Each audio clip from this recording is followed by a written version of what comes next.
Attack on a woman. Also, millions of people rely on this drug to help them stay focused, but tonight we're learning there may be a serious shortage of it. A CBS 4 medical investigation reveals why it may be less of a medical issue and more of a political one. And there is also a shortage of drugs to treat ADHD, but for a very different reason. CBS 4's Cynthia Demas reports in this medical investigation that in this case it may be less of a medical issue and more of a political one.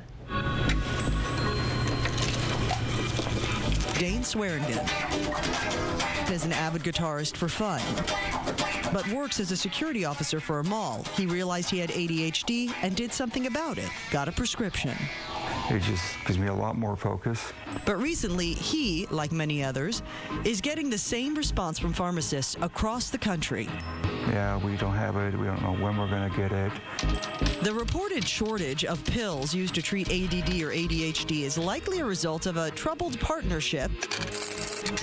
It's the FDA versus the DEA. You see, the FDA monitors the safety and supply of the drugs, which are sold as generics and under name brands like Ritalin and Adderall.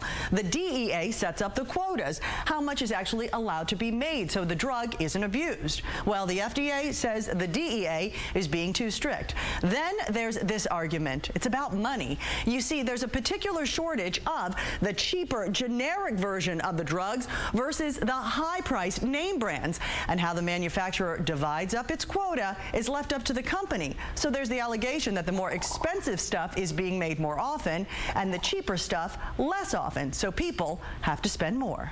But those who rely on the drugs can react very differently to apparently similar medicines. So an adequate supply of one drug does them no good when their preferred medicine is unavailable.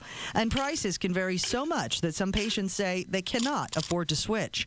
Manufacturers claim there's no shortage problem at all, that even though there were 51.5 million prescriptions for ADHD drugs written last year, an 83% increase from just 4 years earlier, that they are keeping up with demand. But Dr. Daniel Bober, who treats Dane Swearingen, says he doesn't see it that way.